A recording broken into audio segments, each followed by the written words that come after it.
Jésus, ensemble réunis comme un seul homme, nous voici encore une fois à tes pieds pour te dire Kumama, Kumama Yesu, Kumama Jesus, Kumama Libela. À toi soit la gloire, à toi soit la gloire, toi le Saint d'Israël. Béni soit ta présence, éternel Dieu Tout-Puissant.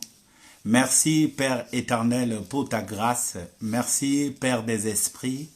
Laisse que ta grâce soit avec moi afin que ton peuple soit édifié dans ce moment merveilleux, ce moment de grâce. Que toute la gloire revienne qu'à toi Seigneur. Au nom de Jésus.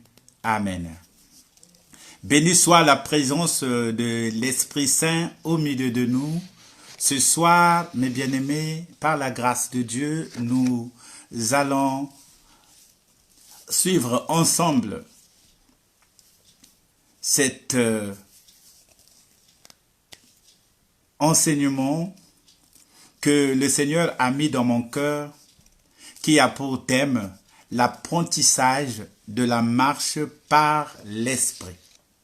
L'apprentissage de la marche par l'Esprit. Nous allons lire dans le livre de 1 Thessaloniciens 5, 23 à 24. La Bible nous dit que 1 Thessaloniciens 5, verset 23.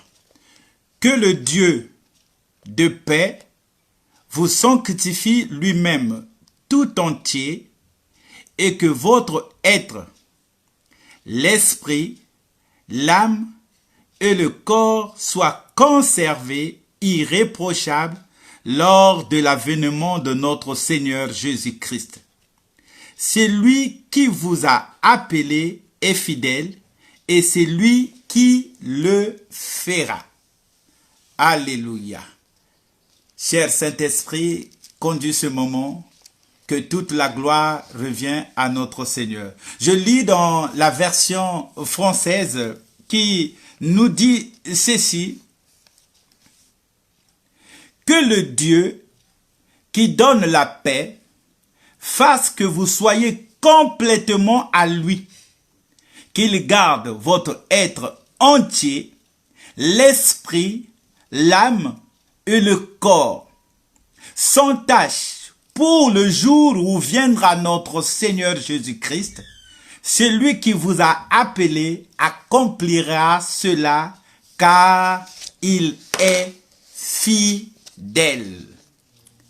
Dans ce temps de la fin, le Seigneur appelle son épouse à marcher par l'Esprit.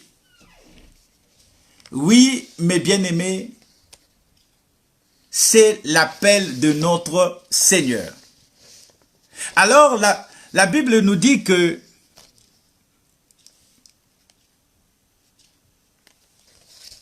le Dieu de la paix vous sanctifie lui-même tout entier. C'est à la fois une prière, un souhait et aussi une bénédiction. Il nous annonce l'enlèvement de l'Église qui va être suivi d'une période de tribulation de 7 ans et ensuite le retour glorieux de notre Seigneur Jésus-Christ avec son Église pour une période de 1000 ans. L'avènement de Jésus pour nous commence par l'enlèvement. Oui, nous apprenons ce soir que c'est l'Esprit qui va nous conduire afin de nous amener dans ce moment glorieux. Donc, dans ce temps de la fin, le Seigneur appelle son Église à marcher par l'Esprit. Ce qui est sûr, le Seigneur vient chercher son épouse qui est remplie de son esprit, qui est pure, sans ride ni tache, qui a pris le temps de se revêtir de fin lin, qui est la justice des saints, pour marcher dans la sainteté par la grâce de Dieu, par la puissance du sang de l'agneau. Le Seigneur vient dans ce temps de préparation de l'enlèvement. Il vient pour achever le travail de formation, d'enseignement de ses disciples pour marcher dans l'esprit. Seul Jésus-Christ peut le faire. Seul Jésus-Christ peut le faire. Il nous dit lors de l'enlèvement, il va falloir que l'esprit, l'âme et le corps soient irréprochables. Cela ne veut pas dire que infaillible. Cela ne veut pas dire que nous ne allons pas tomber. Il y aura toujours des tentations, il y aura le péché, mais le Seigneur lui-même va nous sanctifier. On peut pécher, mais l'Esprit va faire que nous soyons vigilants. Ça veut dire que le Seigneur lui-même, c'est lui-même, mes bien-aimés, qui va faire un travail en nous.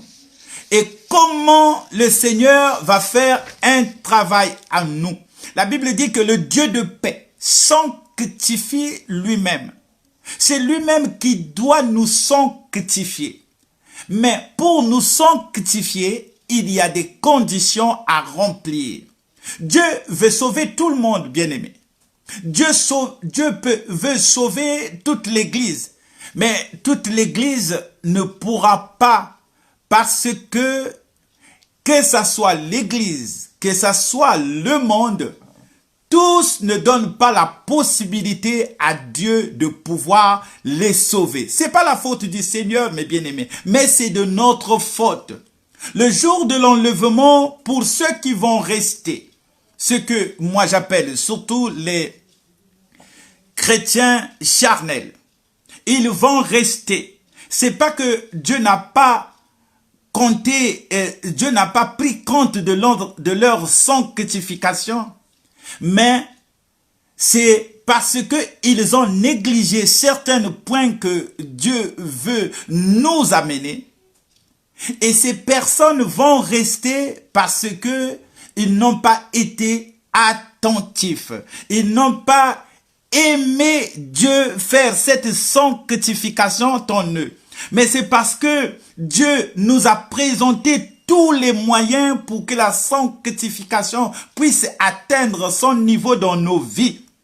Dieu parle et Dieu a parlé, mais ils n'ont pas voulu. C'est la volonté de l'homme, mes bien-aimés, de ne pas participer à ce que Dieu veut. Oui, c'est pas Dieu, mes bien-aimés, mais c'est nous-mêmes.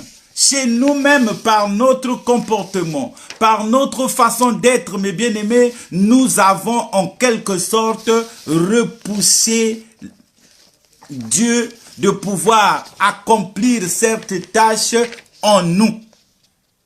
Mais pour tous ceux qui vont être disponibles, Dieu est capable de le faire. Le Dieu de paix vous sanctifie lui-même. Celui qui vous a appelé est fidèle, c'est lui qui le fera. C'est lui-même qui le fera, bien-aimé. C'est lui-même qui le fera. Il le fera dans la vie de ceux qui sont disposés et qui le demandent.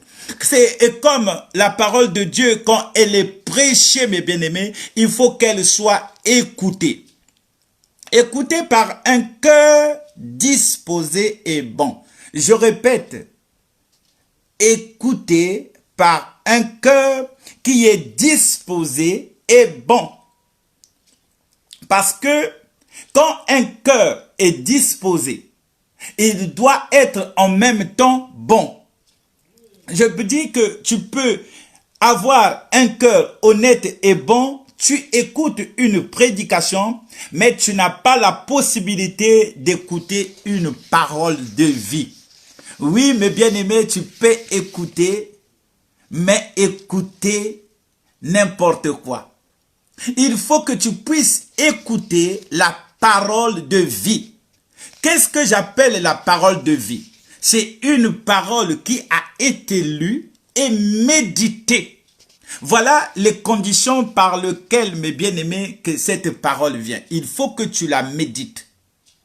Tu lis et tu la médites. Tu peux avoir un cœur honnête et bon. Mais il faut que tu écoutes, bien-aimé, une parole de vie. Une parole de vie. C'est la parole qui est méditée. Elle est lue, elle est méditée. Mais il faut aussi, pour que cette parole puisse passer, il faut qu'il y ait un cœur honnête, bon et désiré. Parce que tu peux être là, mes bien-aimés, là où la parole est proclamée. Si ton cœur n'est pas disposé, tu passeras à côté. Donc, il y a, mes bien-aimés, ces deux éléments réunis pour que Dieu puisse faire un travail. D'abord, une parole lue et méditée et un cœur honnête, bon et désiré pour recevoir. Inversement, mes bien-aimés, c'est une bonne parole méditée. Mais en face, s'il n'y a pas un cœur disposé, rien ne va se faire, mes bien-aimés. De la même manière, mes bien-aimés, la Bible nous dit que Jésus à Nazareth, lui qui était le Dieu Tout-Puissant, lui qui avait toute la puissance de Dieu en lui.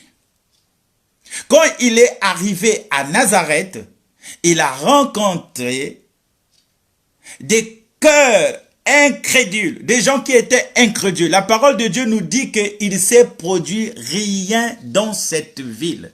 Dans cette ville, mes bien-aimés, aucun miracle n'a été présent. Aucun travail profond a pu se produire à Nazareth parce qu'ils étaient incrédules. Donc, à cela, mes bien-aimés, la parole de Dieu doit arriver sur une bonne terre. Il faut vraiment avoir un cœur désireux, un cœur qui désire recevoir. Et cette parole qui apporte la vie t'atteindra. Alléluia. Gloire soit rendue à notre Seigneur. Le Dieu de paix le fera pour des cœurs qui ont hâte à son avènement. Et le meilleur moyen de hâter son avènement, c'est se sanctifier. Se sanctifier en l'esprit, l'âme et le corps. Dans la Bible, la chronologie des mots est très importante. L'esprit d'abord, ensuite l'âme et le corps. L'esprit, c'est cette partie qui est faite à l'image de Dieu. C'est la nouvelle nature que Dieu nous a donnée. C'est quand nous sommes régénérés par l'Esprit Saint. Nous sommes régénérés en Christ. Christ crée en nous un esprit nouveau, tout neuf. Et là, nous sommes reliés à Christ. Il est écrit, ceux qui croient en lui font avec lui un seul corps. Nous qui avons cru en Jésus, nous faisons avec Jésus un même esprit. Comme Jésus nous dit, le Père, moi et le Saint-Esprit, nous sommes un. Jésus dit qu'il soit un comme moi. Donc nous aussi, mes bien-aimés, quand nous recevons l'Esprit de Jésus, Jésus a son esprit, nous on a notre esprit, mais ensemble réunis, nous faisons un. Avec Jésus, c'est l'union sacrée. Nous avons notre esprit, Jésus a son esprit, et nous, avec Jésus, nous sommes un. C'est pour cela que l'apôtre Paul peut se permettre de dire que ce n'est plus moi qui vis, mais c'est Christ qui vit en moi. Nous sommes unis au Seigneur par l'Esprit Saint. Ensuite, il y a ce qui est, comment je vais appeler cela? Ensuite, il y a l'âme. Il y a d'abord l'esprit et il y a l'âme. L'âme que je définis, qui est le point de rencontre entre l'esprit et le corps. Entre l'esprit et le corps, cela forme l'âme. Donc, je vais vraiment aller doucement pour bien expliquer, parce qu'il y a tellement de confusion entre l'âme et l'esprit. Beaucoup, mes bien-aimés, de fois, lors d'un décès, que son âme repose en paix. Beaucoup de gens n'ont jamais compris c'est quoi l'âme. L'âme, mes bien-aimés, c'est la rencontre de l'esprit et du corps, qui est le siège de notre personnalité, ce qu'on appelle le moi. La personnalité, ce qu'on appelle le moi. Dans l'âme, l'âme comprend la volonté, la pensée et les sentiments. Tout cela se trouve dans l'âme. C'est ça qui fait l'âme. Et puis vient le corps. Oh, voilà mes bien-aimés. Si Dieu nous dit que à l'avènement du Christ, il faut que ces trois éléments que nous formons, nous, êtres que nous sommes, l'esprit, l'âme et le corps, soient irréprochables, soient vraiment irréprochables. Ton esprit, l'âme et le corps ne soient pas faillibles pour pouvoir hériter le royaume de cieux. Donc, je disais, en troisième, il y a le corps. Pour un chrétien qui est mort à cause du péché, le chrétien est mort comme Christ est mort à la croix. Car la croix de Christ s'est sacrifié à la croix pour nous délivrer de l'esclavage du péché. Le chrétien qui a connu par son union avec Jésus-Christ a connu la mort du Christ à la croix. Quand Christ est mort, nous sommes morts aussi. Et quand nous sommes morts, le corps du péché a été détruit. Donc c'est ce qu'on appelle mort en Christ. Et quand Jésus-Christ est ressuscité, il nous a donné une nouvelle vie, un esprit nouveau qui vit dans un corps. Parce que lorsque nous disons que si quelqu'un est en Christ, il est une nouvelle créature. Il est une nouvelle créature. C'est en esprit que nous devenons une nouvelle créature.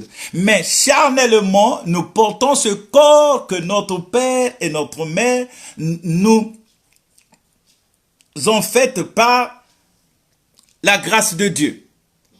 Alors, le corps qui est provisoirement vivifié par le Saint-Esprit, en attendant la résurrection, donc ce corps que nous avons, nous les chrétiens, ne doit pas être un frein spirituel.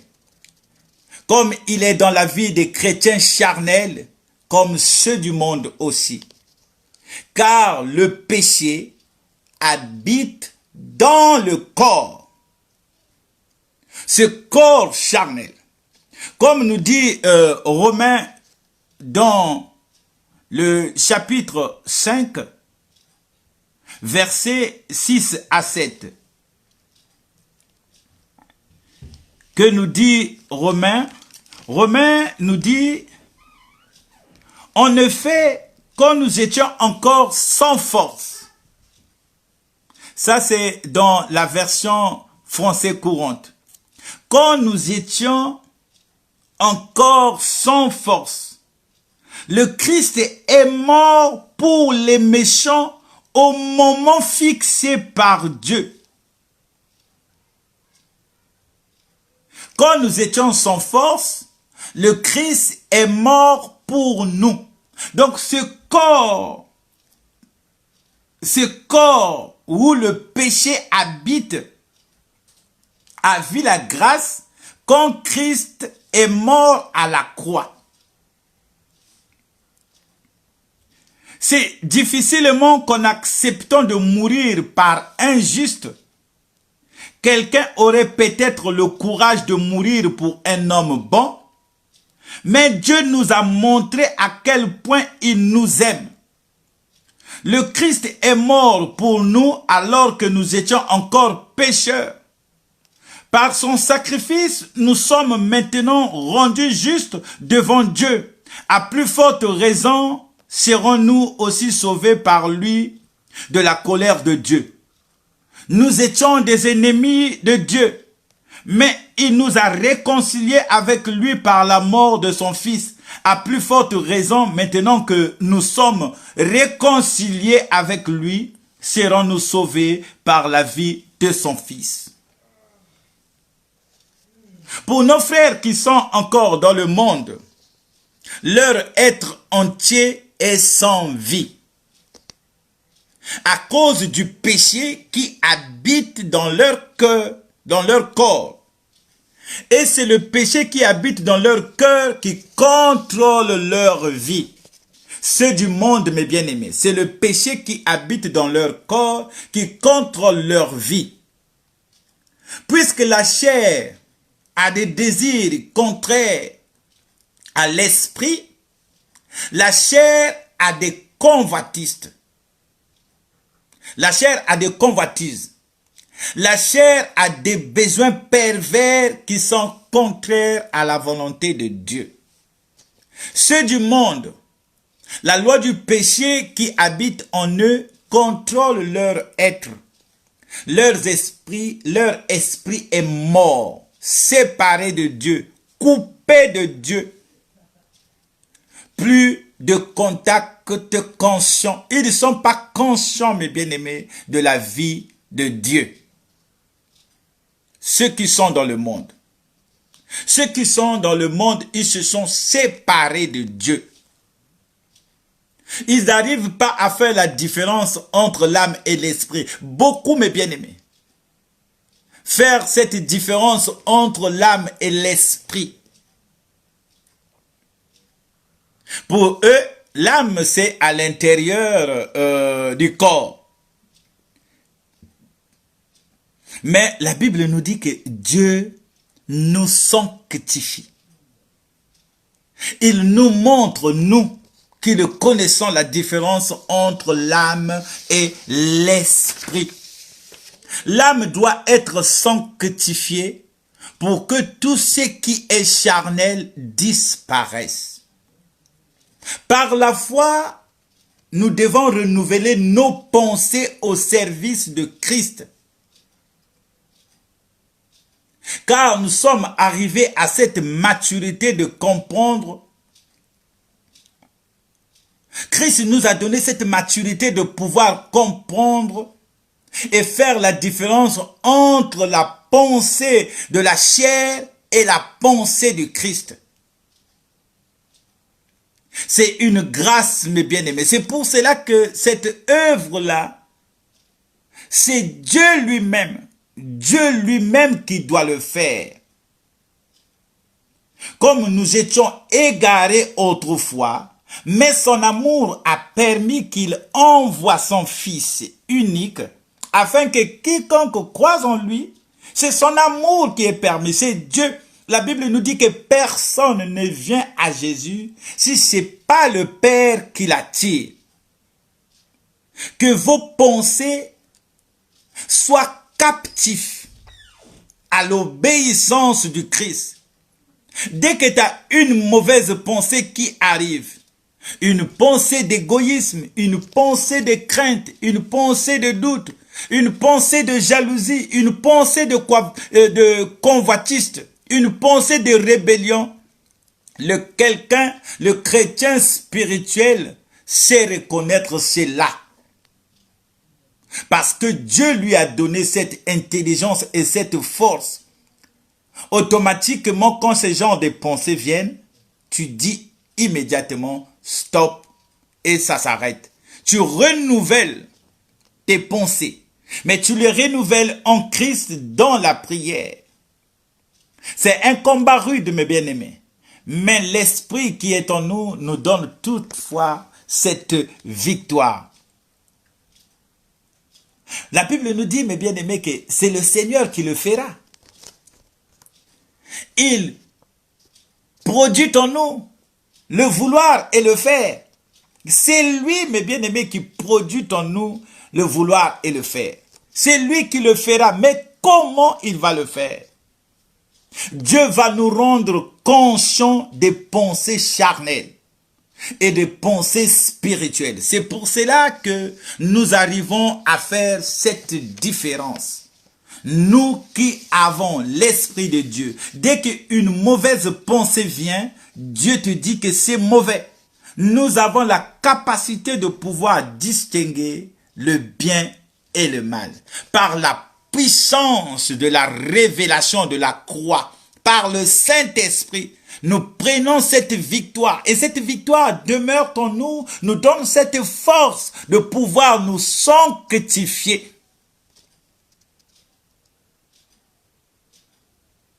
Nous repoussons toutes les pensées négatives par la présence de l'Esprit qui est en nous. Tout comme les sentiments, la dépression, la détresse, les manques de joie, c'est des sentiments qui ont pour origine charnelle. Dieu nous a tant aimés, mes bien-aimés. Et il veut que nous soyons sanctifiés. C'est lui qui nous sanctifie, mes bien-aimés. Rendons-nous disponibles par l'obéissance de sa parole, par l'obéissance de ses commandements. Nous devons veiller, mes bien-aimés, à des sentiments. Par notre foi en Jésus-Christ, parce que nous aimons Christ, nous devons être obéissants, mes bien-aimés. Nous devons aimer Dieu de tout notre cœur, de toute notre force, de toutes nos pensées. Avoir ce désir ardent que Dieu qui a commencé cette œuvre, qu'il achève son travail. Oui, c'est lui qui a commencé cette œuvre en nous, mes bien-aimés. C'est lui qui nous a appelés. Il est venu nous chercher. Chacun de nous, mes bien-aimés, a une histoire avec Dieu. Il est venu nous chercher loin où nous étions, mes bien-aimés. Il nous a ramenés à Christ. Il nous a transportés dans cette admirable lumière de son Fils, dont nous jouissons maintenant, mes bien-aimés. Il faut avoir une soif ardente. Et lui-même, il trouvera le moyen de pouvoir nous sanctifier. La Bible nous parle dans Matthieu 24, verset 26. Matthieu 24, verset 26. C'est le Christ lui-même qui nous parle. Matthieu 24, verset 26. Je vais lire au nom du Seigneur. La Bible nous dit que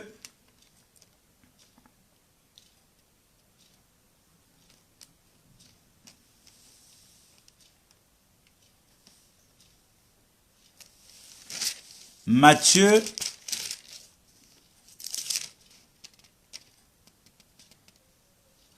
24. Alors, si je ne me trompe pas,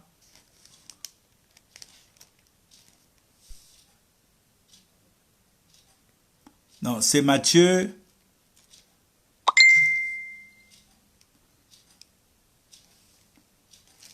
Matthieu 24, verset 36. Oui, je disais, c'est là, Matthieu 24, verset 36. Puis, c'est qu'il, pour ce qui est du jour et de l'heure, personne ne le sait. Ni les anges dans des cieux, ni le Fils, mais le Père seul. Ce qui arriva du temps de Noé arrivera de même à l'avènement du Fils de l'homme. Car dans les jours qui précédaient le déluge, les hommes mangeaient et buvaient, se mariaient et mariaient leurs enfants jusqu'au jour où Noé entra dans l'arche. Ce qui n'est pas mauvais, mais bien aimé, ce qui s'est passé à l'époque de Noé. Les gens buvaient, mangeaient, mariaient leurs enfants. Mais bien aimés, c'est Christ nous parle de cela parce qu'il y avait un sentiment où c'est le cœur qui se jouissait, où c'est le corps qui était dans la joie de vivre ce genre de choses. Marier ses enfants, boire, ce n'est pas mauvais. Mais leur pensée était captive à la chair. Il n'y avait que la chair qui dominait. Il y avait des sentiments et Dieu n'était pas dans leurs histoires. Dieu n'existait pas, mes bien-aimés. C'est Christ qui nous dit que au dernier temps, dans ces derniers temps, mes bien-aimés, ce qui arriva au temps de Noé. C'était terrible le temps de Noé, mes bien-aimés. Parce que nous en parlons. Mais si tu étais dans le cas, mes bien-aimés, c'était terrible. La Bible nous dit qu'ils avaient, leurs sentiments, mes bien-aimés, étaient vraiment charnels. Ils pensaient qu'à leurs intérêts personnels, à ceux de leur famille. C'est bien, mes bien-aimés, tout ce qu'ils faisaient. Mais rien, mes bien-aimés, n'attirait leur pensée à l'obéissance de Dieu. Et Noé était là, mes bien-aimés. Il proclamait la parole de Dieu. Il parlait du déluge. Il parlait de l'avenir éternel. Mais personne, mes bien-aimés, personne ne faisait cas. Tout ce qui était charnel en eux, qui dominait leur âme, toutes leurs pensées, leur cœur se penchait que dans le mal. La Bible nous dit que Dieu avait vu que le mal avait rompu. Il n'y avait que le mal, mes bien-aimés. Mais le mal dans quel sens? Marier sa fille, marier ses enfants, est-ce que c'est mauvais? Non, mais le mal était en eux parce que ils n'avaient pas Dieu en eux. Ils avaient un autre Dieu en face de Dieu. C'était leur âme qui dominait. Et nous avons un Dieu, mes bien-aimés, un Dieu jaloux. Notre Dieu est jaloux. Regarde ce qu'il dit. Tu n'auras pas d'autre Dieu devant ma face. Tu peux avoir un autre Dieu devant Dieu. Tu t'es jamais rendu compte, mes bien-aimés? Tu peux avoir quelque chose que ton âme aime de plus que Dieu. Les gens pensent toujours que lorsqu'on parle que tu n'auras pas d'autre Dieu devant ma face, on parle que des dieux qu'on adore, les dieux. Non, mais tu peux faire de quelque chose que tu aimes un Dieu. Il y a des gens qui aiment leur travail plus que même Dieu. Il y a des gens qui aiment leur mari, leur femme, leur voiture, plus que Dieu. Il y a des gens qui aiment l'argent. Il y a des gens qui ont fait même de la télé leur Dieu, sans pouvoir se rendre compte que Dieu n'est plus dans sa pensée. Dieu n'est plus dans leur pensée. Comme au temps de Noé, mes bien-aimés. La Bible nous dit qu'il buvait, il mangeait, il faisait, c'est-à-dire ce qu'il faisait, c'est naturel. Mais Dieu trouvait cela qu'il n'y avait pas d'importance de Dieu dans leur cœur. Dieu n'était pas dans leur cœur. Or que Dieu dit que à l'avènement du Christ, il nous parle, mes bien-aimés. Et ma prière est que tu ne manques pas ce moment merveilleux, ce moment de gloire. Sinon, tout le temps que nous passons sur cette terre, mes bien-aimés, est rien devant cet événement. Cet événement glorieux où le Christ viendra. Mes bien-aimés, lorsque on parle du retour de Jésus, beaucoup croient que c'est du n'importe quoi. Non. Non, mes bien-aimés, je te dis, mon cher frère, ma sœur, monsieur, madame, cet événement aura lieu. Et nous sommes cette génération qui a eu la grâce de vivre cela. Ce que tu es en train de vivre, parce que nous vivons quelque chose que, mes bien-aimés, que depuis le monde est monde, jamais une telle histoire, jamais une telle situation s'est fait dans le monde. Maintenant, le monde est connecté. Maintenant, le monde est guetté à l'œil. Maintenant que tout le monde sait qu'est-ce qui se passe. Celui qui est à Singapour a les mêmes réactions que celui qui est au Japon, que celui qui est à Libreville, que celui qui est à Goma. Les enfants qui sont nés et qui sont à Nevada, au Canada, ils ont la même connexion, ils ont les mêmes jeux avec ceux qui sont à Brazzaville. Les enfants qui vivent en Asie, ils sont connectés. Le monde est sous contrôle. Le monde est sous contrôle. Et cet événement du Christ, mes bien-aimés, c'est une vérité. C'est une vérité.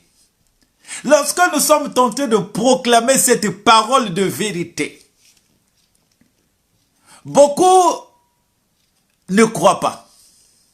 Beaucoup ne croient pas, mes bien-aimés. Si le Christ a pris l'exemple de Noé, mes bien-aimés, ils sont rentrés 8 dans l'arche. 8. Mais la population était nombreuse. Il y avait du monde. Mais tous, ils ne se sont pas sanctifiés comme se sanctifiait Noé à sa manière. Et Noé, lorsqu'il disait qu'il y aura la déluge, mais bien aimé, qui pouvait croire? Encore l'acte de Noé était difficile à croire. Parce que le bateau que Noé était en train de fabriquer, il le fabriquait sous une montagne. Mais la mer n'était pas là, il n'y avait pas l'eau, c'était sur une montagne. C'est comme maintenant, mes bien-aimés, comme nous sommes en train d'exprimer, de dire certaines vérités. Christ revient bientôt. Sanctifie-toi. C'est Dieu qui te sanctifie, mes bien-aimés. Il sanctifie ton âme, ton esprit et ton corps. Comment? En acceptant la parole. Oh mon frère, toi et moi, surtout que lorsque tu me vois pour croire que c'est moi qui est tenté de te parler, c'est difficile pour toi. Toi qui as vécu avec moi, toi qui as marché avec moi, quand nous étions à Picpus, tu étais là. Et quand tu regardes mon passé, et pour croire ce que Dieu a mis en moi, c'est difficile pour toi. Mais je prie pour toi, mon frère. Je prie pour toi, ma sœur. Que Dieu renouvelle ton esprit, ton âme, ton corps, afin que tu sois sanctifié à l'avènement. Tu devais bien croire, mon frère. Toi, tu devais croire, ma sœur. Parce que Dieu a mis cette parole dans ma bouche pour te parler. Au moins tout le temps que nous étions ensemble, tu pouvais comprendre que Dieu pouvait venir prendre quelqu'un comme moi pour te parler. C'est une grâce, mes bien-aimés. C'est une grâce que tu entends cette parole. Il y a des paroles à entendre. Il y a des paroles à écouter. Il y a des conseils. Mais ça, c'est une parole de vie qui donne la vie. Et qui donne pas la vie charnelle, mais la vie spirituelle aussi. C'est certainement, mes bien-aimés, c'est sûr et certain, Christ revient bientôt. Mais quand ça sera l'autre qui va venir, beaucoup de monde vont le croire. tous ces événements que nous sommes en train de voir, toi et moi ensemble, moi je le vois dans la Bible. La Bible m'explique déjà. Et moi je suis en train de te dire que oui, Christ va revenir très bientôt. À bientôt. Que ton séjour sur terre soit bénéfique, bien-aimé. Au temps de Noé, c'était pareil. C'était pareil. Sanctifie-toi, sanctifie-toi, mes bien-aimés. Sanctifie-toi. Par l'amour de Dieu. Oublie ses besoins, mes bien-aimés. Oublie ce que la chair a besoin. Oublie. Ta chair, la chair que tu as, mes bien-aimés, doit se faire sanctifier. Nous connaissons, mes bien-aimés, ce qui est dans la chair. C'est la débauche, l'impureté, le dérèglement, l'idolâtrie, la magie, les rivalités, les querelles, la jalousie, les animosités, les disputes, les divisions, les sectes, l'envie, l'ivrognerie, les excès de table et les choses semblables. L'apôtre Paul nous dit que, je vous dis d'avance, comme j'ai déjà dit, que ceux qui commettent de telles choses n'hériteront point le royaume de Dieu. Il y a un royaume de Dieu qui est réservé à ceux qui vont se sanctifier. Corps, esprit et âme. Corps, esprit et âme. Toi qui demeures dans la sorcellerie, tu n'hériteras pas le royaume des cieux. Tu n'hériteras pas le royaume des cieux. Sanctifie-toi. Sanctifie-toi. Sors de ce monde du ténèbre. Ce monde du ténèbre qui contrôle le monde d'aujourd'hui. Le monde est contrôlé. Je prie pour toi, mon frère, que le Seigneur te fasse grâce. Afin que ton esprit, l'âme et le corps soient sanctifiés. Que l'Éternel visite ta maison. Que l'Éternel te visite. Que les maîtressures de Jésus-Christ puissent donner guérison à ton corps mortel. Sois béni mon frère, sois béni ma sœur. Que toute la gloire revienne à notre Seigneur. Merci Seigneur pour ton esprit. Que ta grâce abonde. Surabonde même, là où le péché abonde. Au nom de Jésus, soyez bénis avec cette parole de vie. Prenez ceci en compte, mes bien-aimés. Jésus revient bientôt. Jésus revient bientôt. Tous ces avertissements que tu es en train de voir, tout ce que tu regardes à la télé partout, c'est le retour de Jésus qui est si imminent. Jésus revient bientôt. Que l'Esprit qui a permis que tu puisses être ensemble avec moi te conduise dans la vie éternelle. Au nom de Jésus, Amen.